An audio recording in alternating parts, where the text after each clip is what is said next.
Nilimuita Mheshimiwa Engineer Mwanaisha Ulenge, Mheshimiwa Dr. Zeana Abdallah Hamid na baadaye jiandae Mheshimiwa Simai Mohamed Said. Asante sana Mheshimiwa Mwenyekiti kwa nafasi ya kuchangia, na nimshukuru Mungu kwa kuniwezesha kusimama mahali hapa jioni ya leo. Kipekee pia nichukue fursa hii kuipongeza serikali yetu ya Daktari Samia Suluhu Hassan kwa kazi kubwa na nzuri inayofanya katika sekta hii ya mawasiliano na teknolojia ya habari. Na kipekee kabisa nimpongeze sana Mheshimiwa Waziri na Naibu Waziri kwa kazi kubwa wanayofanya. Na kwa hakika make it very clear, dada yangu Angela Kairuki, wewe ni mfano halisi wa beauty with brain. Sijawahi kuona mahali ambapo umewekwa na ukacheza chini ya kiwango. Unatupa fahari kubwa wanawake ndugu zako tunaokuangalia, endelea kuchapa kazi. Na vile vile niwapongeze watendaji kwa kazi kubwa na nzuri wanazofanya kuhakikisha taifa letu linakwenda kunufaika na uchumi wa kidijitali. Na kipekee niseme wazi hapa, Tume ya TEHAMA inafanya kazi nzuri kwa kweli.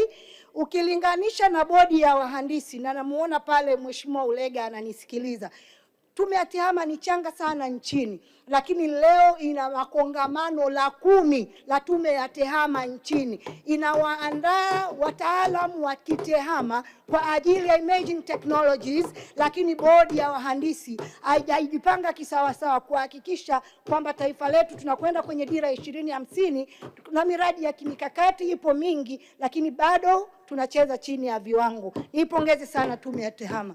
Mheshimiwa Mwenyekiti, vile vile nipongeze sana serikali kwa kazi kubwa inayofanya kwa kuanzisha initiatives mbalimbali ambazo zinapelekea tuende kwenye kuhakikisha tunakwenda kwenye uchumi wa kidijitali. Na nimeona mikakati ile ya 2024 2030, nipongeze sana kwa hatua mbalimbali ambazo mmechukua, ikiwepo pamoja na uwepo wa hiyo data center kwa maana ya kituo cha ulinzi wa taarifa, lakini vile vile kuanzishwa kwa sheria ile ya mwaka 2022 ya taarifa binafsi, vile vile kwa kuwepo kwa sheria ya mwaka 2015 ya cyber security. Lakini Mheshimiwa Mwenyekiti, lazima tukubali roho ya uchumi wa kidijitali ni taarifa. Roho ya uchumi wa kidijitali ni taarifa, na naiona changamoto kubwa mbele yetu ya misinformation na disinformation. Kumekuwa na wimbi kubwa la upotoshaji wa maudhui. Kumekuwa na wimbi kubwa wa kuenezwa taarifa za uzushi nchini kupitia mitandao ya online platforms, majukwaa ya kimtandao. Mheshimiwa Spika, Mheshimiwa Mwenyekiti, sasa TCRA kuondosha tu maudhui mitandaoni haitoshi. Ni lazima tuende katika mkakati wa kuhakikisha online platforms zinakuwa held responsible whenever kunapokuwa na maudhui ambayo ni hatarishi, maudhui ambayo yanachochea chuki, maudhui ambayo yanaleta mgombano katika taifa letu. Mheshimiwa Mwenyekiti, tunaomba hili lifanyike sasa hivi. Tunahitaji Tanzania yetu iendelee kuwa nchi na kisiwa cha amani. Mheshimiwa Mwenyekiti, tunafahamu emerging technologies kama hiyo artificial intelligence inachangia mno katika kuhakikisha kunakuwa na upotoshaji wa habari. Tunaomba sasa mje na miongozo, ethical guidelines to prevent misuse ya artificial intelligence nchini. Bila kuweka miongozo la taifa letu hatutorealize maendeleo ya uchumi wa kidijitali.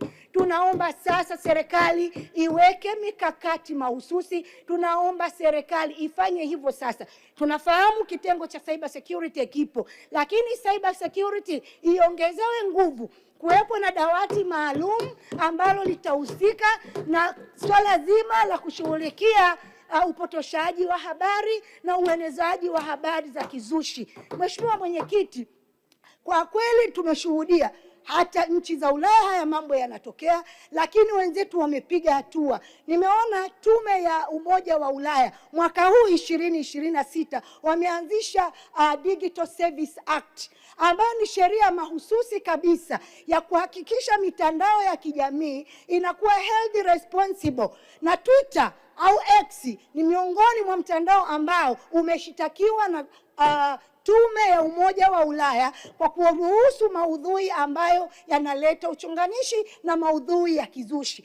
Tukiruhusu jambo hili, kuna watu ambao sio genuine, watu wa hojo, wanaonekana kama watu wa maana sana kwenye taifa hili kwa sababu tu wameshikilia mitandao ya kijamii. Na tutakwenda kuifanya taifa hili watu wa maana sana wakisimama waonekane sio wa maana, kwa sababu hatuwezi kwa held responsible online platforms ambazo zinaleta habari za uzushi, habari za uchonganishi na kufanya mambo ambayo kwa kweli yanapelekea hatari kubwa kwenye taifa letu. Angalia hasara ambayo taifa tumeliingia. Angalia migongano ambayo taifa tumeingia. Yote ni kwa sababu ya majukwaa ya kijamii ambayo hayapati kushughulishwa ipasavyo. Tunaomba sasa ni wakati sahihi serikali muanzisimamie jambo hili liweze kutokea. Tunatamani kuona mtandao fulani sasa umewajibishwa kwa ajili ya kuleta taarifa chonganishi na kwa ajili ya kuleta migongano katika jamii yetu. Mheshimiwa Mwenyekiti, vile vile naomba sasa niseme tumeanzisha kituo cha kulinda data nchini. Kituo kile kiukweli tunajitahidi, katika Afrika tunakuwa kama cha 6 hivi, lakini bado idadi ya vituo ni vichache. South Africa inaongoza Afrika nzima, vituo vile ni vingi sana.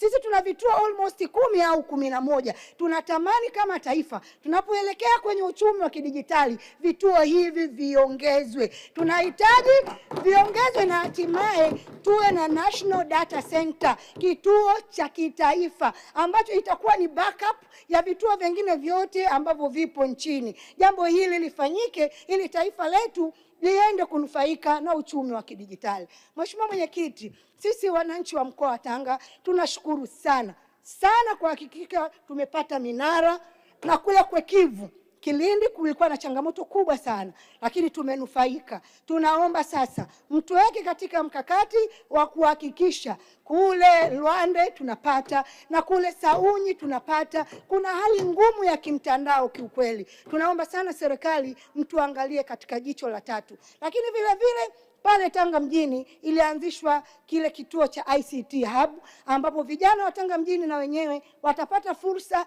ya kuweza kufanya ile startups na kuweza kushiriki kwenye uchumi wa kidijitali ipasavyo. Tunaomba sasa mtakapokuja kuenda hoja, Mheshimiwa Waziri, tusikie kituo kile pale Tanga mjini kimefikia wapi. Tunahitaji kujua, tuone vijana wa Kitanga sasa na wenyewe wakishiriki katika kutengeneza vifaa vya kidijitali na vitu vingine vinavyohusika kama hivyo. Mheshimiwa Mwenyekiti, baada ya kusema hayo basi naunga mkono hoja. Asante sana.